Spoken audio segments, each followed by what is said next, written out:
መድረኩን በንግግር የከፈቱት የደቡብ ምዕራብ ኢትዮጵያ ሕዝቦች ክልል ፍትህ ቢሮ ኃላፊ ወይዘሮ ቤተልሔም ዳንኤል እንደገለጹት ምርጫ የአንድ ሀገር ዕጣ ፈንታ ለመወሰን ዜጎች በቀጥታ የሚሳተፉበት ታላቅ የታሪክ ሂደት ነው።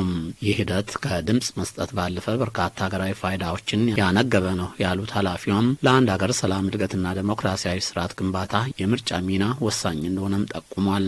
በምርጫ የመጣ መንግስት የህዝብ ውክልና ስላለው የላቀ ስልጣን እንዲኖረውና ውሳኔዎቹ ተአማኒነትና ተቀባይነት ያላቸው እንዲሆኑ ያደርጋል። ምርጫ ዜጎች በሀገራቸው ጉዳይ ላይ ያላቸውን የመወሰን መብት በተግባር የሚተረጉሙበት ሂደት ነው።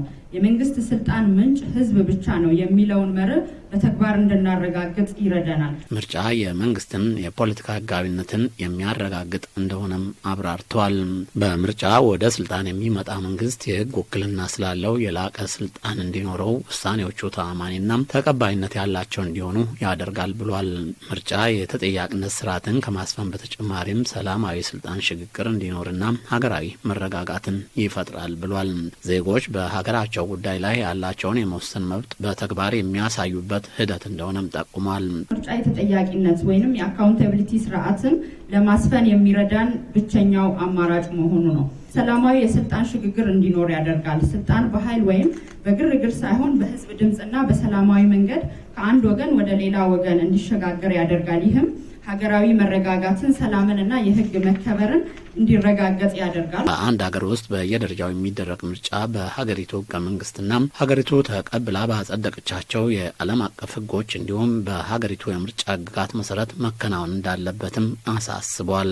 ሰባተኛው ጠቅላላ ምርጫ ነጻ፣ ፍትሃዊ፣ ዴሞክራሲያዊና ተአማኒ ሆኖ እንዲጠናቀቅ የምርጫ አዋጁንና ደንቡን በአግባቡ ማወቅና መተግበር ያስፈልጋል ብሏል። በአንድ ሀገር ውስጥ በየደረጃው የሚደረግ ምርጫ በሀገሪቱ ህገ መንግስት ሀገሪቱ ባጸደቀቻቸው ዓለም አቀፍ ህጎችና ሌሎች በሀገሪቱ ውስጥ በወጡ የምርጫ ህግጋት መሰረት የሚከናወን መሆን አለበት። ሰባተኛውን ሀገራዊና ክልላዊ ምርጫ ነጻ፣ ፍትሃዊ፣ ዲሞክራሲያዊና ተአማኒ ሆኖ እንዲጠናቀቅ የምርጫ አዋጆችን ጨምሮ ከ20 በላይ የሆኑ የምርጫ ህግጋት በህዝብ ተወካዮች ምክር ቤትና በምርጫ ቦርድ ወጥተው እየተተገበሩ ይገኛሉ። እነዚህንም ህጎች በአግባቡ ማወቅና መተግበር ያስፈልጋል። ስልጠናው የቀጣይ ስራዎች ላይ ጉልህ አስተዋጽኦ እንዳለው የገለጹት ደግሞ በክልሉ ፍትህ ቢሮ የልዩ ልዩ ወንጀሎች ዳይሬክቶሬት ዳይሬክተር አቶ ይንገስ ታደለ ናቸው።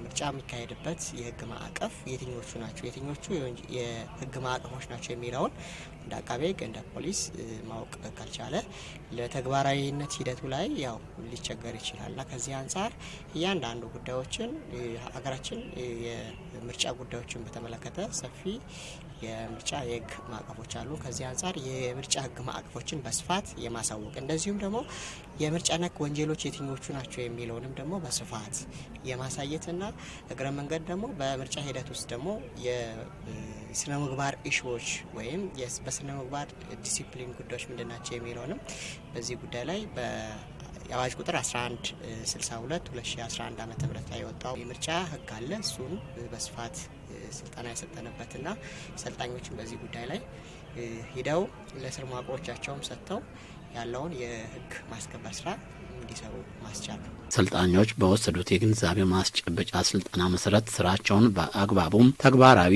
እንዲያደርጉ ይረዳል ብሏል። ከስልጠናው በኋላ ያው እንደ አቃቤ ህግ እንደዚሁም ደግሞ እንደ ፖሊስ ሁሉም አካላት የህግ ማዕቀፉ በሚገባ አውቀው ኃላፊነትና ግዴታቸውን እንዲወጡ የወንጀል ነክ ጉዳዮችን የትኞቹ ናቸው የሚለውን ለይተው አውቀው የተፈጸሙ የወንጀል ድርጊቶችን በጊዜ የምርጫ ጉዳይ ጊዜን መሰረት ያደረገ ጉዳይ ከመሆኑ አንጻር በጊዜ የትኞቹ ናቸው የተፈጸሙ የወንጀል ድርጊቶች የሚለውን ለይተው በአግባቡ ምርመራ አድርገው ተገቢ የህግ ማስከበር የተፈጸመ የወንጀል ድርጊት ካለ በዛው ልክ የወንጀል ድርጊቱን የህግ ማስከበር ስራ እንዲሰሩ ያስችላቸዋል። በስልጠናው ከተሳተፉት መካከል የኮንታና የዳውሮ ዞን ፍትህ መምሪያ ኃላፊዎች አቶ ሚሊዮን ተፈራና ወይዘሮ የሺ አሰፋ በምርጫ ስነ ምግባርና በሌሎች ህጎች ላይ ያላቸውን ግንዛቤም ያሳደገ ስልጠና መሆኑን ተናግሯል። የምርጫ ሂደቱ በተሳካ ሁኔታ እንዲካሄድ ለማስቻል የሚረዳ እንደሆነም ገልጸዋል።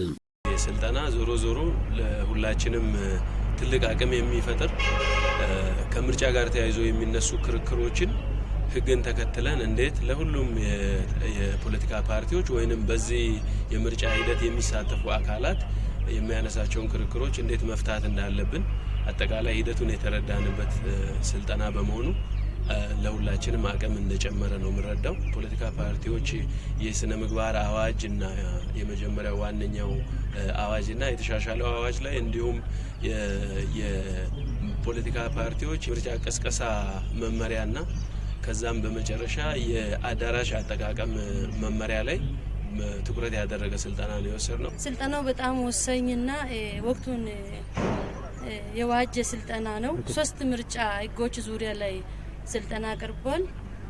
መጀመሪያው የምርጫ ምዝገባ ስርዓቱን በተመለከተ፣ የምርጫ ቅስቀሳን በተመለከተና የድምጽ አሰጣጥ ዲስፕሊንን በተመለከተ ስልጠናው ቀርቧል።